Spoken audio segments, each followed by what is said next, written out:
Hello and welcome to Biz Talk. I am Danish Manzoor and today we are going to talk about the airline industry. Some recent estimates have depicted that the global profits of the airline industry are going to be to the tune of $38.4 billion. Now, how many of these $1 billion will reach and how many companies will be able to reap this benefit, that remains to be seen. But in today's show, we have a special guest with us to talk about this industry and their particular airline. I have with me Mr. Adel Abdullah Ali, the Group CEO of Air Arabia. Welcome to the show. It's a pleasure having you over here. Thank you, Danish. Good to be here. Same here. Right, now talking about before we go into the global airline industry, because I'm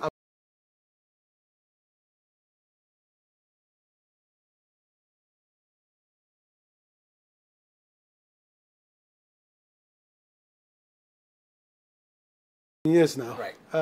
I'll try to remember it and summarize it quickly, but it's just like anything else in life.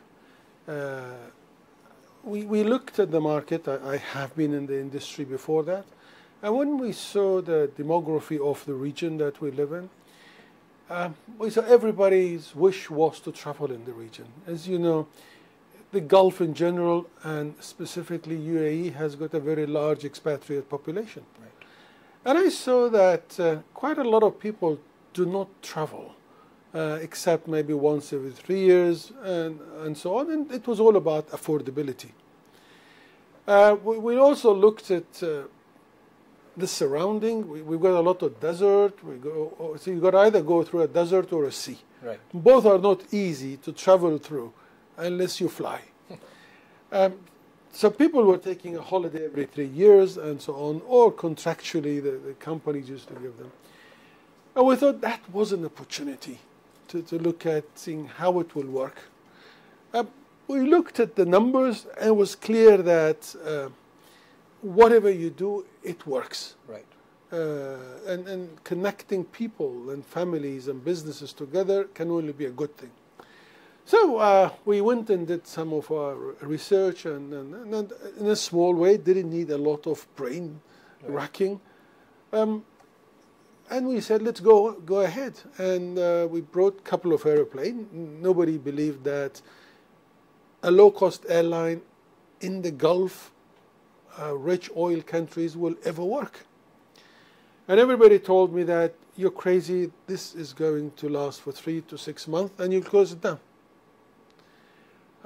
It was very interesting because as soon as we started, normally airlines tend to take about 3 or 4 years to break even and stabilize. Right. We saw from month 2, the aircraft were almost running at a 65% seat factor. Wow. It was getting popular. The public were very hungry for traveling. The talk went around, and we saw our success when the bus company that were taking people from UAE to Levant was threatening us legally that we are damaging their business. Right. We recognized that we're doing something right here. Right.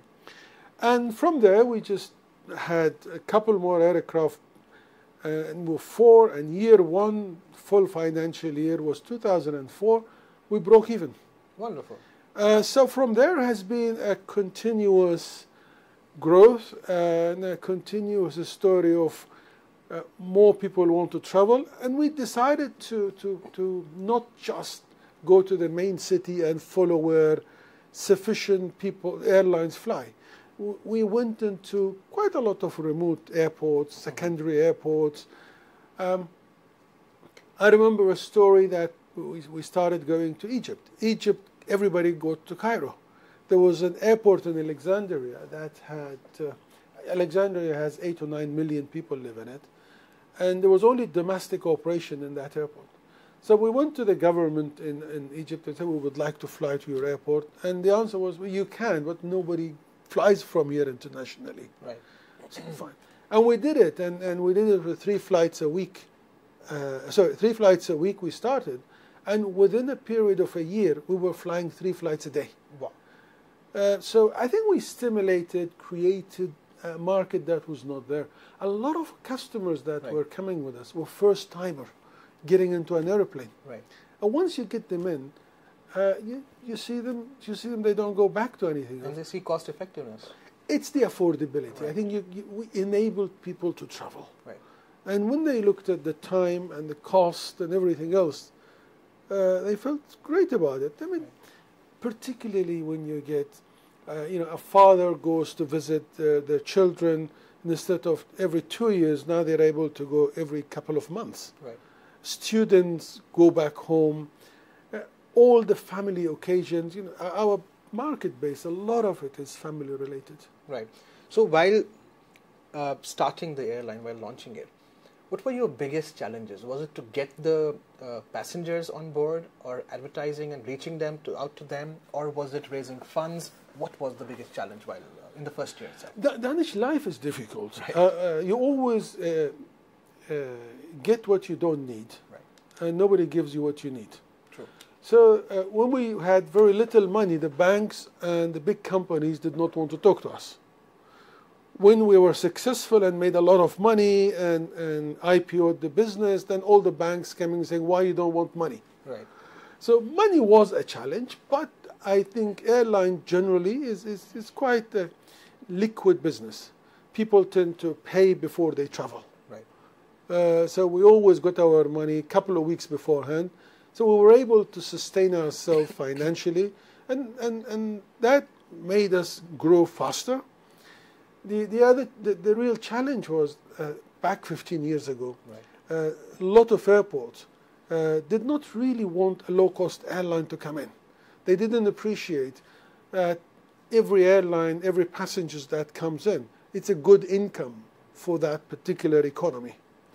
And that was a challenge. It took us quite some time to sort of tell people that, it is good. So acquiring passengers was not a big challenge. Not necessarily, no. Oh, I think we did a lot of educational programs. Media did help us in a big way to tell people, because people's perception was, what is low cost? Right. Is it no insurance? Is it no seat? Do they really have an engine, or do they fly with a fan? Right. All those sort of things. We had all types of weird questions. Right. But it was great. Those were all opportunities to sort of demonstrate that it is as safe, it is as good, convenient. Right. It's just a different model. Right.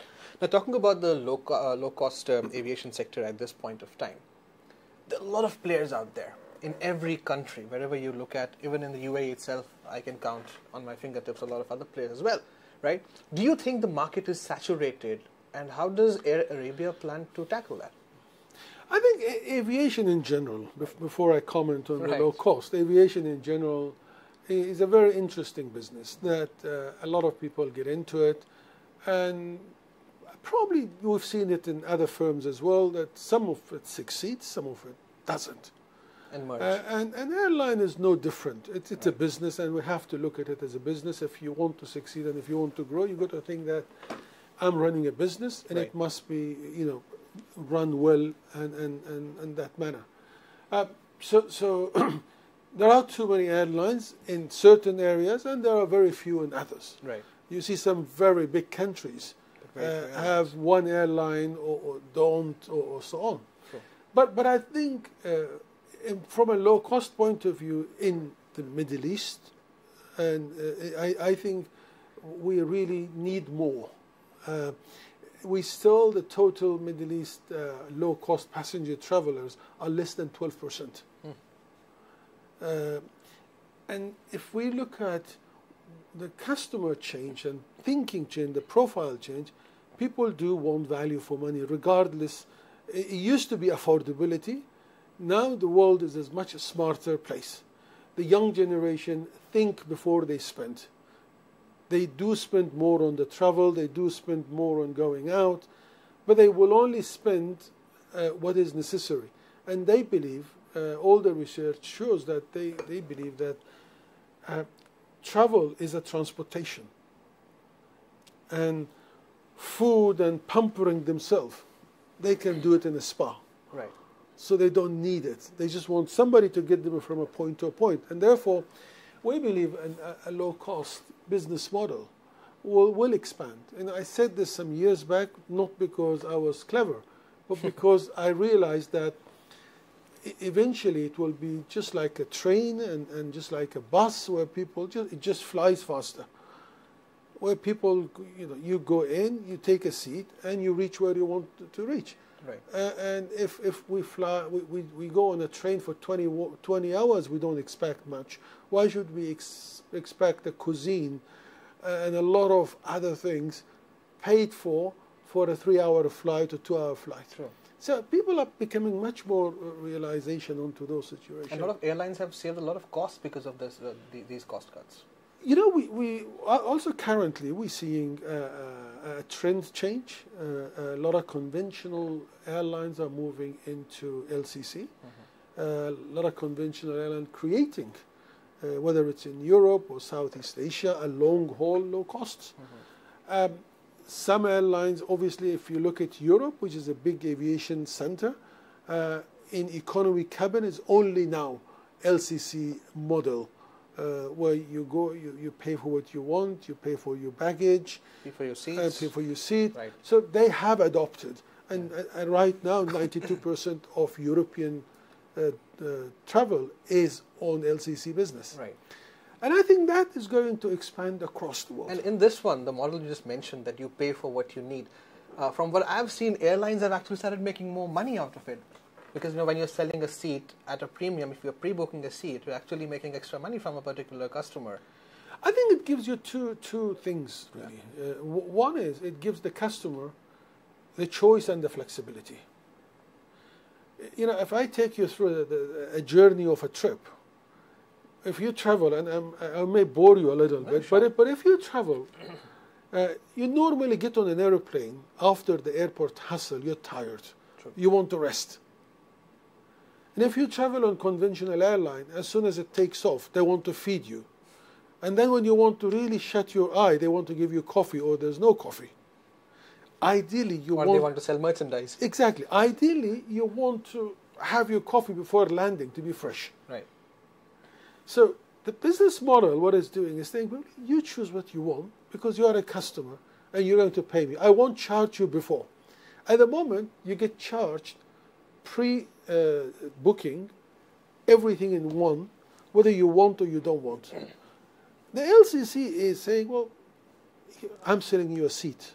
Anything else you want, you pay for. At a premium, right. And people accepting it. From an airline point of view, they do not have to bring in lots of unnecessary logistics. They focus on operating the aviation and outsource all the other functions. Right. And staying on time. That's what works. Eventually. Right. Now, for your airline, your hub is Sharjah Airport, right? And you mentioned about that you always focused on secondary airports elsewhere as well. For the UAE, Sharjah is seen as a secondary airport, and then you have Ras Al Khaimah as well. I believe you operate from there as well. Does that in any way affect your business because you're not there at the two main airports in the UAE? Or does it actually help you because you're far away from the other two airports and you get the LCC passenger? Well, we actually have a good brand name called Air Arabia. Right. And that would probably qualify us to have an airline in one end of the Arab world to the other. Right. So we've decided to take advantage of that. We've got Air Arabia, that is main home base, which is Sharjah, and then we've got a hub in Ras Al Khaimah. We also have got a hub in Egypt that we operate from Egypt to Europe and to a bit of Middle East. We have a hub in Morocco, which is 9 hours further flying, right. And we operate there to about 40 airports in Europe. And we've got a hub in Jordan. So we've got a number of hubs that we operate from. I think for our business model, Sharjah Airport is exactly what much more sense. Needed Yeah. for a number of reasons. It's an airport that we only put through it about 12 million passengers a year. So pretty compact, easy. Customer, it takes 15 minutes from an aircraft to get to their car and vice versa. From the time you close the aircraft door, you are in the air within about 4 or 5 hours.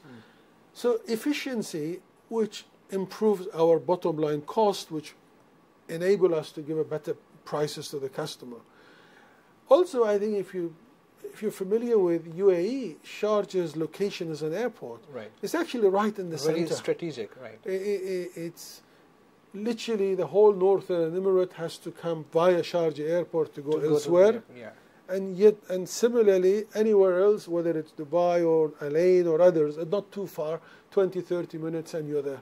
So we're very happy with sort of the location and the positioning, and equally happy that it's a very simple airport that works. Which countries are you focusing on next? Where are you betting big as an airline? Well, I think from a hub point of view, we sort of got to now, Egypt had gone through a period of instability in the last few years, right. Geopolitical, the civil issues, and then finally in 2016, last quarter, they had a bit of currency issues. And we've seen in 2017 stability of all those. And we've seen tourism coming back. So 2018 is going to be our growth and expansion in Egypt market. Wonderful. We also see a lot of work that needs to be done in Morocco to expand it further. And apart from those, I think we look around and see what is worth doing. Our objective is very simple. How do we connect people into different locations? And we've been able to go to some sort of connect quite a lot of secondary airports. And a good one is in Morocco. Everybody used to be in Casablanca. We now operate out of 5 airports in Morocco. Wow. And that grown our business almost 50% within a year. In India, you're there in 13 cities, if I'm not wrong, at Correct. this point of time. Are there any plans of expansion in India, and how big are you betting on this particular market? Look, India have always said it's a continent. It's not a country. It's a very big country. It's bigger than some continents in terms of population. Right. And the economy is doing extremely well, and a lot of inbound people coming, and also the huge Indian second and third generation live outside. So the market is always going to be growing. And I think we have to be, with the economy improvement, with what we see in India, the outbound tourist is also going to improve a lot, right, year on year. We have been since 2005 coming to India, and as of 2008 we were given to operate a number of secondary airports.